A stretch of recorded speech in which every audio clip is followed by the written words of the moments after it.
This is Margaret, and at just 3 years old, she became Queen Designate of Scotland. Well, that's debated. And this is her story. Margaret was born in Norway in around early April 1283. Her father was King Eric II of Norway, and her mother was Margaret of Scotland. As soon as she was born, Margaret had a rough start.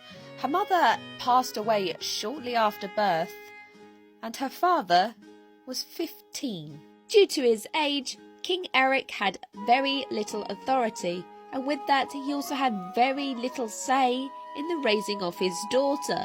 His councillors sent Margaret to be brought up by the Bishop of Bergen.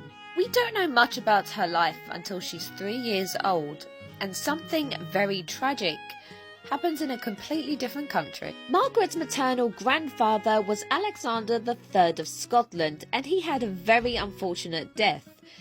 He seems to have fallen off a cliff. King Alexander had no surviving children. The closest he had to an heir was a 3-year-old little girl all the way in Norway.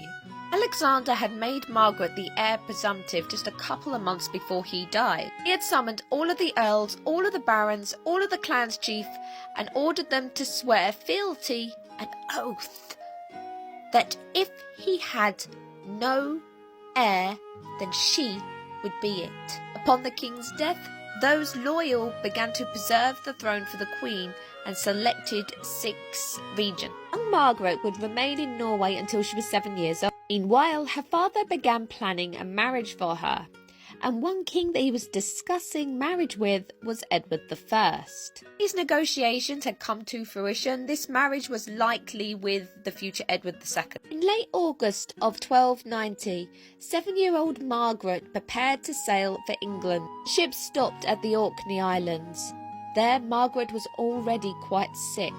7-year-old Margaret passed away between the 26th and 29th of September 1290.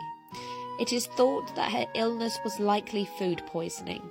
Her body was returned to her home, where her father, King Eric, ordered for the coffin to be opened so he could look upon her and confirm that it was indeed his little girl.